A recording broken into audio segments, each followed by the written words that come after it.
With respect to Fulani herdsmen, I think first let's first admit it's not every Fulani herdsman that should be arrested and shot and killed. It's only those who are armed and who are dangerous and who are obviously trying to prosecute some illegality or some crime.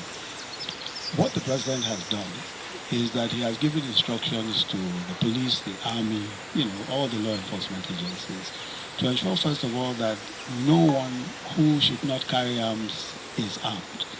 So the first thing is that even if you are carrying arms at all, there is no herdsman or cattle rearer anywhere who is entitled to carry arms unless they carry a valid license for doing so. So the first level really is at the level of weapons. And that's a clear instruction given to the police that they must arrest on sight anyone who is seen carrying weapons, any herdsman or whoever it is who is seen carrying weapons. So that's the first step. The second, of course, is the protection that is being given in every state.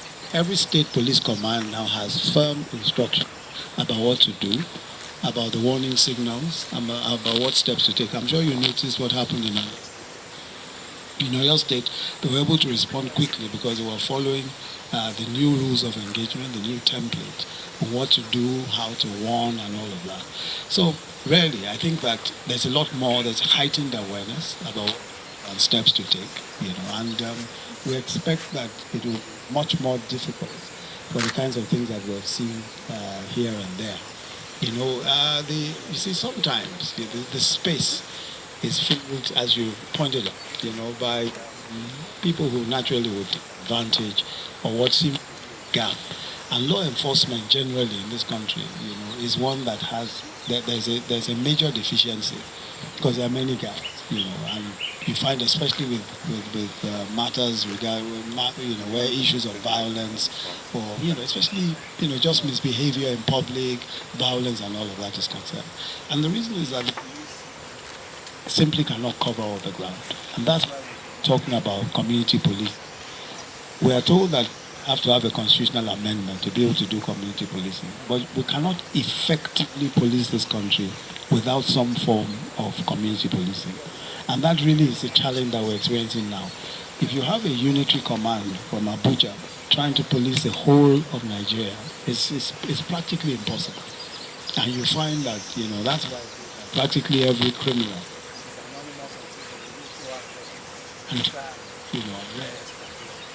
so I think the most important challenge for us is how to ensure that we're able to element, and we're trying to encourage, the police. I have had several discussions with the Inspector General of Police on what I think needs to be done. And one of the things I think needs to be done is this devolution of power to the states and allowing the states to recruit their own men and even equip them. But we've had a lot of constitutional challenges around it. We're trying to work with the Attorney General just to see a way out of that. So that states, look at Lagos State, for example.